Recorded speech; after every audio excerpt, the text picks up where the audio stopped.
podcast is part of the Sports Social Podcast Network. Thanks for choosing this free Anfield Index podcast. If you'd prefer to listen to this or any of our other shows without adverts, then now's the time to check out Anfield Index Pro. With AI Pro, you can supercharge your entire listening experience. You'll not only get all of our podcasts without the ads, but you'll have them far faster with our quick publish feature available exclusively for subscribers. AI Pro also puts you in the heart of our sound studio, with an option to listen to many of our shows live and interact with the podcasters in real time as the shows are recording. Upgrading couldn't be easier. AI Pro is available on all popular podcast platforms, and we have our own apps for Apple and Android. Just head on over to AnfieldIndexPro.com and get started today. Hello and welcome to the Daily Red, your lunchtime catch-up on all things Liverpool FC and your daily reminder that the Reds are top of the league. And not only that, my friends, the Reds are in the semi-finals of the EFL Cup. And not only that, the Reds are in the last 16 of the Europa League. And not only that, but the Reds are in the fourth round of the FA Cup. A 2-0 win over Arsenal yesterday at the Emirates, despite the fact that Liverpool were missing Virgil van Dijk, despite the fact that Liverpool were missing both of their first-choice left-backs, Andy Robertson and Kostas Tsimikas, despite the fact that Liverpool were missing Dominic Szoboszlai and Endo and Thiago and Bajcetic, and despite the fact that Liverpool were missing Mohamed Salah, they went to the Emirates and beat Arsenal 2-0. Now, the first half was forgettable from a Liverpool point of view. Arsenal were dominant. They ran all over us. They had 12 shots. We had one. They were the better team in the first half. But in the second half, we were the better team. Jurgen made some changes, moved Harvey back into midfield, pushed Cody Gakpo a little bit further forward. We got a foothold in the game, and we started to outplay them. And then he made more changes. And every change he made, be it a change of where an individual was playing or a substitution, every one of them worked yesterday. Diogo Jota came on, made a big impact. Ryan Gravenberch came on, and for the first time since City away, made a big impact. And then he made two substitutions with the game at 0-0. Jurgen makes two more substitutions. And Arsenal fans start guffawing out of themselves. Bobby Clark comes in for Curtis Jones. Conor Bradley replaces Harvey Elliott. Trent moves into midfield. Bobby Clark and Conor Bradley are kids. They've got minimal first-team experience for Liverpool. Bradley's obviously played a bunch for Bolton on loan, but very little for Liverpool. Arsenal fans think Liverpool are giving up. But 5 minutes later, Trent takes a free kick, whips the ball in. Jakub Kivor leaps like a salmon and heads it into his own net. And Liverpool are 1-up, despite the fact that they're playing such a heavily rotated team due to injuries and AFCON and the Asian Cup and Virgil's illness. Arsenal double down. They throw on some attacking subs. You can always tell a manager who's struggling when their substitutions are basically just launching on a load more attackers and hoping for the best. But that's what Arsenal did. And then in the 95th minute, Liverpool broke. Gravenberch plays the ball to Darwin. Darwin drives forward, feeds Jota. He drives forward even further. He feeds Luis Diaz. And Luis Diaz no-look finishes it into the top corner from about 16 yards out. Diaz had moved to the right wing in-game and really did start to look a little bit more like Luis Diaz. Obviously, he played well last time out. That's 2 good performances now back to back for Luis, which is promising. And I think Luis on the right, Darwin on the left, Jota through the middle, that might be our answer to the no Salah issue that we have while he's out at AFCON. But there's a couple of players we should highlight from yesterday. Trent was outstanding. Defensively, there were some moments where, you'd like to see him put a bit more effort in. But he's putting in so much on the ball. And, to be fair to him, he did have some really good defensive moments as well. But he was outstanding. Ibu was incredible. Absolutely incredible. Comfortably the man of the match. Comfortably the best centre-back on the pitch. The disrespect that people show him when they try and claim that William Saliba is better than him or on his level needs to stop. Ibrahima Konate is the second best centre-back in the Premier League. The only guy better than him is the fellow that normally plays next to him. That's just the fact of the matter. Alisson, playing behind a makeshift defence, came up big when we needed him to. Jarrell Quansah, 20 years of age, wasn't expected to start yesterday, thrown in because Virgil was ill. He made one mistake. He made one mistake in the game, and other than that, he was imperious. And I said this on Twitter yesterday. I think some people thought I was joking, but I'm not. Jarrell Quansah is closer to William Saliba than William Saliba is to Virgil van Dijk. And I don't say that to disparage Saliba. I don't say that to disparage Saliba at all. He's clearly not on Virgil's level. He's not on Ibu's level, but he's a good defender. At times, very good. But Quansah has that type of potential. The only thing he doesn't have is that pace. But in a straight line, he's not slow. His issue is on the turn. And that's something that can be worked on. Joe Gomez, I thought, was excellent. Again, just pocketed Bukayo Saka for the second time in a month. That's not easy to do. Not many people do that. I thought Curtis Jones was just tremendous again. Midfield struggled, especially the Gakpo, Alexis, Curtis midfield three. You could tell Alexis is just back from injury. And Cody's not a midfielder, but to his credit, he does put a bit of effort in. But Jones was excellent. And one of the highlights of the game was him making an absolute mug out of Ben White, who someone needs to have a word with the young fella. Nobody is that orange, Ben. It doesn't look natural. It doesn't look good. Now, maybe it's because you don't like football and you're, contemplating retirement and maybe a career on, I don't know, Love Island or whatever else, whatever other garbage reality TV is on these days. Is Made in Chelsea still on? Is The Only Way is Essex? Is that still on? I don't know. He'd fit in well on some of that crap. But he looks ridiculous. He's so orange. He's so orange. And he's not very good. He just isn't very good. He's decent on the ball. He's not a particularly good defender. And worth remembering, they paid 50 million for him.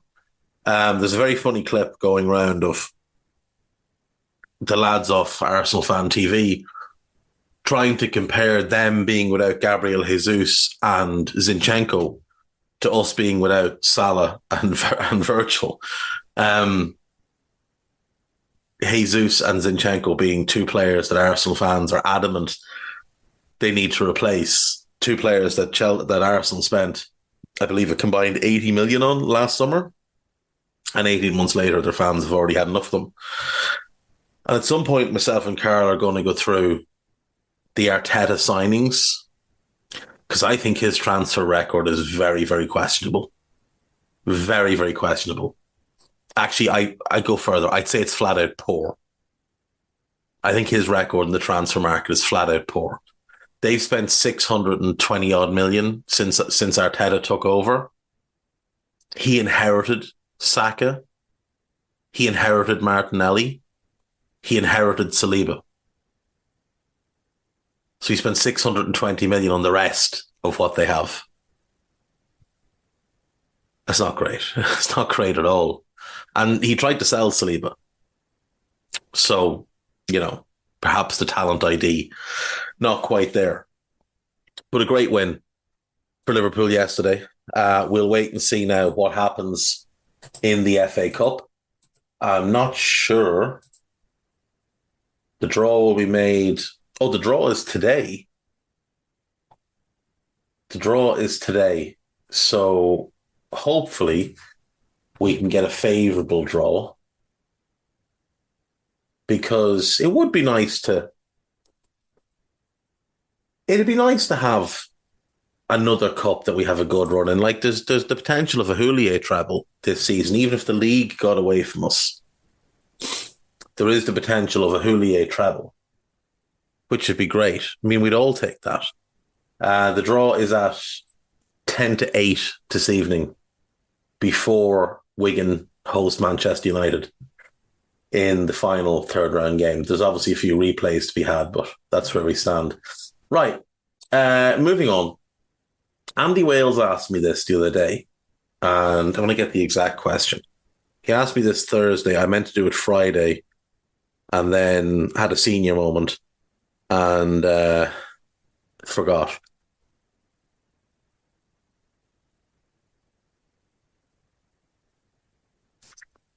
Right. Apart from John Barnes, which member of the 87-88 Liverpool team would you most like to add to the current squad? So you look at the squad. Grobbelaar obviously great, but we have Alisson, so we don't need Bruce Grobbelaar. Don't need Mike Hooper. Defensively, don't think you go Ablett. You wouldn't go Gillespie. Lawrenson, I mean, that's the year he tore his Achilles. So we'll pass on Lauro, as great as he was. Steve Staunton, not quite good enough at the time. Barry Venison and Alex Watson wouldn't be in for consideration, but Alan Hansen and Steve Nicol would be. So let's put them to the side for now. We're not allowed to have John Barnes. Kenny is past his best, obviously, at that point, so we'll leave him out. Ray Houghton wouldn't fit into this team. I don't think Craig Johnston would either.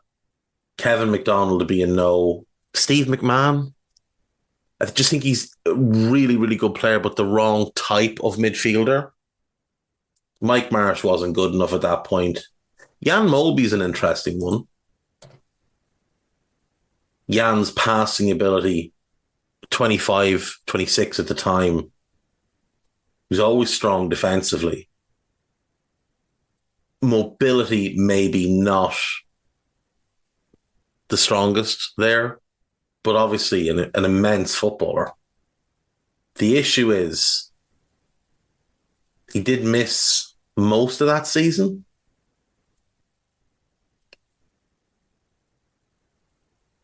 And he played 7 games. So on that basis, we'll rule Jan out. He'd obviously been great the 2 years prior to that. But this was the first of 3 seasons where he was very, very stop-start for one reason or another. So we'll leave Jan out. Mark Seagreaves would be a no. Nigel Spackman was a decent player, but he'd be a no. John Wark is a really interesting one. But we already have enough goals from midfield, and that was really his strong point, was goals from midfield. And he did leave that season and go back to Ipswich. So we'll say no on him. But Ronnie Whelan becomes a really interesting one. So we'll keep hold of him.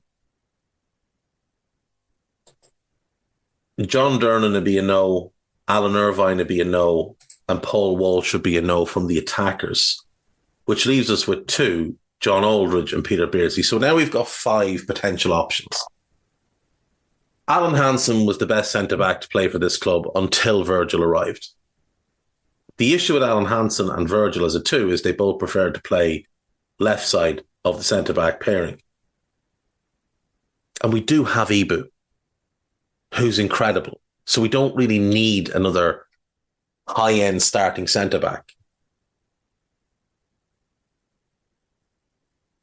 He was also 32, 33 at the time, so he was coming towards the end of his career. He retired in 91. He's probably a little bit past his very best at that point, so we'll say no on Alan Hansen. Now, Steve Nichol's a very interesting one, 26, turning 27 mid-season. A great, great player who could play everywhere. Play right back, left back, centre back, midfield, wide. So Steve Nichol's a really interesting one. Ronnie Whelan, like Nichol, could play in a bunch of positions, could play left back, left midfield, right back, central midfield. Very, very good defensively and excellent on the ball and tough as well. An underrated, tough player. So we'll keep him as an option. John Aldridge was the supreme poacher. I don't know if he could have played in this Liverpool team. I think he would have struggled with a lot of the off-the-ball stuff. So we'll leave him out. He did score for fun that year, though. 29 goals in 45 games, 31 and 47 the next season. Like, Aldo was prolific in the 2 full seasons we had him. But I'm going to say no on Aldridge, which gives me Beardsley.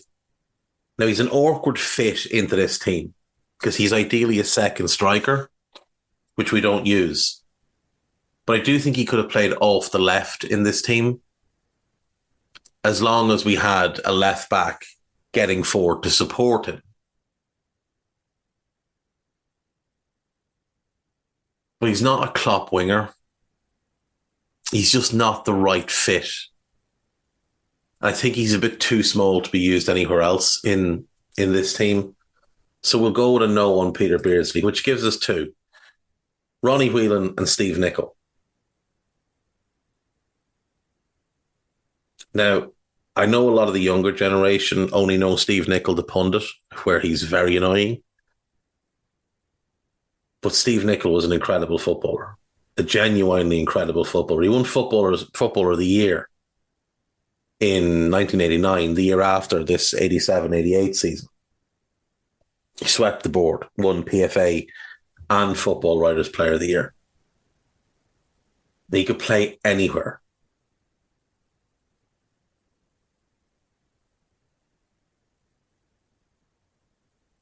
Left back, like I said, left back, centre back, right back, in midfield. It didn't matter to him.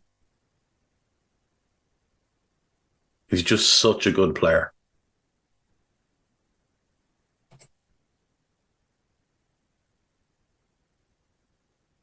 If you had him at right back or left back, you could have him and Gomez as the fullbacks. You could shove Trent into midfield full time. But if you had Ronnie Whelan, I think he'd be a better 6 than the current options.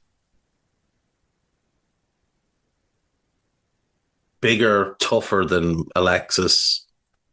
Quicker and better on the ball than Endo. I think I'd go Ronnie Whelan. Nichol was the better player. Steve Nichol was the better player. Steve Nichol could have been, because he could play anywhere, you could have used Steve Nichol as a 6. You could have put him in as the number 6. Or, like I say, you could use him at right back and put Trent in midfield. Nichol was 26, turning 27. Whelan was the same age, he's a couple months older. Do I let my Irish bias override the fact that Nichol was the better player?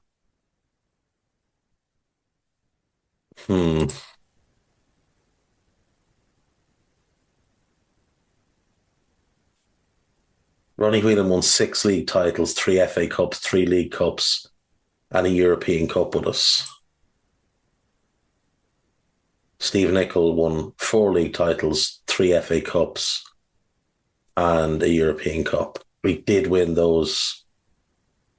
He did win those Footballer of the Year awards. Ronnie didn't win the individual awards, but Ronnie was part of more winning for us. I'm just going to go with Ronnie Whelan. It might be Irish bias, but I'm going to go with Ronnie Whelan. But Steve Nicol would be a very, very, very close second. So there we go. This is Anfield. Have loads and loads of stuff up on yesterday's games. We do have news that Fabio Carvalho looks like he's going to go to Hull on loan. Obviously, Tyler Morton is there doing quite well. So it makes sense that we would send Carvalho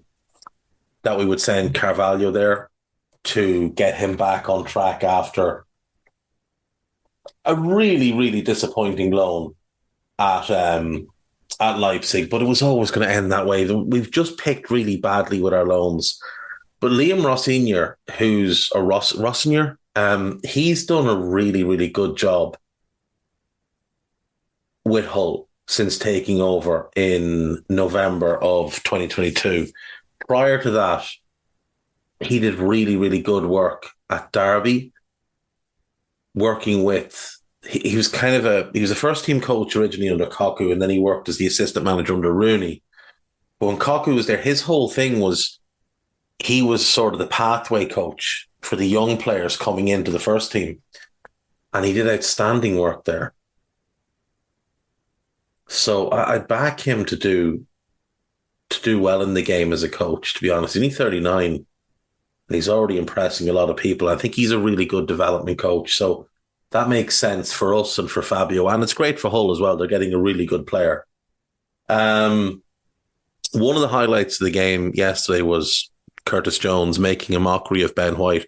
The other was the celebration, which involved Darwin and then Ibu slapping some fan who rushed over to get involved on the head. Obviously not aggressively, just kind of good-natured. And then Ibu taking the fella's hat and throwing it. That's a brilliant video. It's doing the rounds on Twitter. Have a look at that. I suppose the other highlight is Mikel Arteta coming out afterwards and just making a show of himself with his post-match comments. Liverpool.com, Kylian Mbappe agrees transfer. He's going to Real Madrid. Now, it's not reported by anybody reliable yet, but I think everybody knows that's where he's going. It appears like Henderson might have reached out and tried to see if he could come back and was shut down fairly quickly on that one. Mikel Arteta makes bold best team in Europe claim after Liverpool beat Arsenal. Please tell me he didn't. Oh, he said we were the best team in Europe. And then he claimed his team were better than us. So, it is what it is. Mauricio Pochettino responds to Jordan Henderson transfer link. Imagine thinking Chelsea were going to sign him. Jesus. As Liverpool could make millions. So Ben Jacobs, the spoofer, is claiming that we have a huge sell-on clause. The issue is no one's going to pay actual money for him because he's just not very good at football. So, we're not going to get any money off that. On to AnfieldIndex.com. Liverpool's bold 2024 plans for €60 million ace. That is Goncalo Inacio. There is a piece about Henderson. There is a piece about Mbappe. Stephen Smith went fishing and caught loads with his piece. Piece about Harry Sethi and what he had to say on Raw yesterday. There is post-match Raw after yesterday's game. It is Trev, Harry and Jim discussing the 2-0 win over the Arse. And then there's the few bits from last week. There's the transfer pod that Trev and Davis did. There is the scouted that we did, which is only a bit on Arsenal, so there's plenty of other stuff in that if you want to give that a listen to. And yeah, we'll have much more to come this week. So there we go, folks. I will see you all tomorrow. Take care of yourselves. Bye-bye. We hope you enjoyed listening to this Anfield Index show. Please be sure to subscribe to our channel so future podcasts find their way to your device automatically. There's nothing quite like fan engagement, and we'd love to know what you think of anything discussed on this show. The best way to get in touch is over on our free Discord community, where both podcasters and listeners debate the hottest LFC topics 24/7. Sign up free now at AnfieldIndex.com/Discord. You won't regret it. You can also follow us on Twitter at Anfield Index and find us on Facebook by searching for Anfield Index. Oh, and before you go, we'd love it if you could leave us a 5-star review on your favourite podcast app. It only takes a couple of seconds, and it means the world to the people who create these free shows. Sports Social Podcast Network.